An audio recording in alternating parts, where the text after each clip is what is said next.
श्रीनारायण स्तोत्रम्। नारायणाय शुद्धाय शाश्वताय ध्रुवाय च भूतभव्य भवेशाय शिवाय शिवमूर्तये शिवयोनेह शिवाद्यायी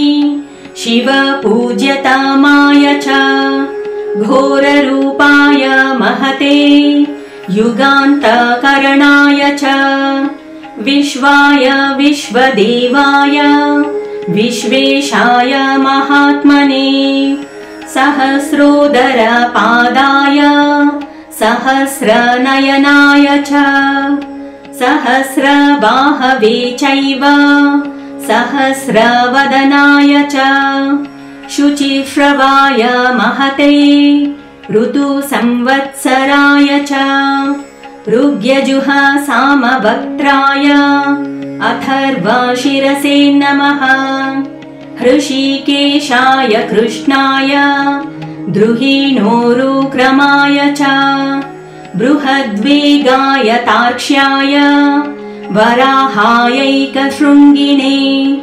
शिपिविष्टाय सत्याय हरयेथा शिखण्डिने हुताशायोर्ध्ववक्त्राय रौद्रानीकाय साधवे सिन्धवे सिन्धुवर्षघ्ने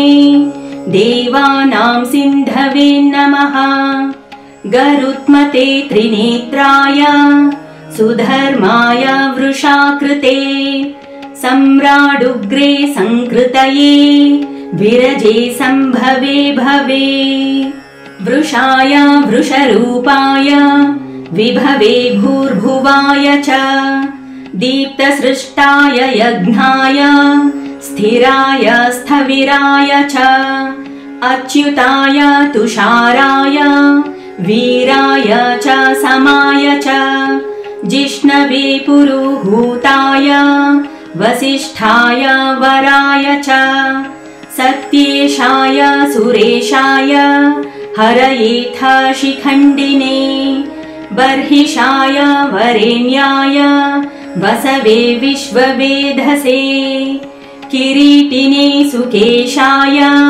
वासुदेवाय शुष्मिणे बृहदुक्थ्य सुषेणाय युग्मे दुन्दुभये तथा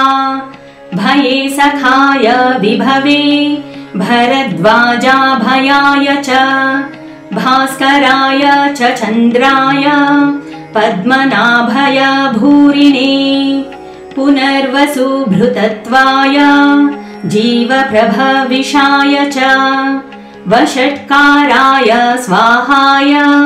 स्वधाय निधनाय च रुचे च यजुषे साम्ने त्रैलोक्यपतये नमः श्रीपद्मायात्मसदृशे धरणीधारणे परे सौम्या सौम्यस्वरूपाय सौम्ये सुमनसे नमः विश्वाय च सुविश्वाय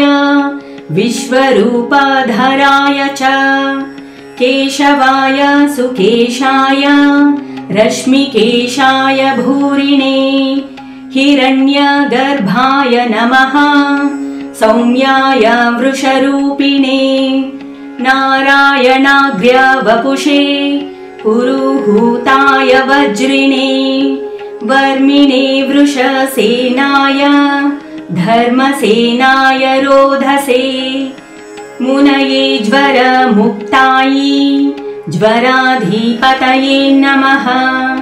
अनेत्राय त्रिनेत्राय पिङ्गलाय विडूर्मिणे तपो ब्रह्मनिधानाय युगपर्यायिणे नमः शरणाय शरण्याय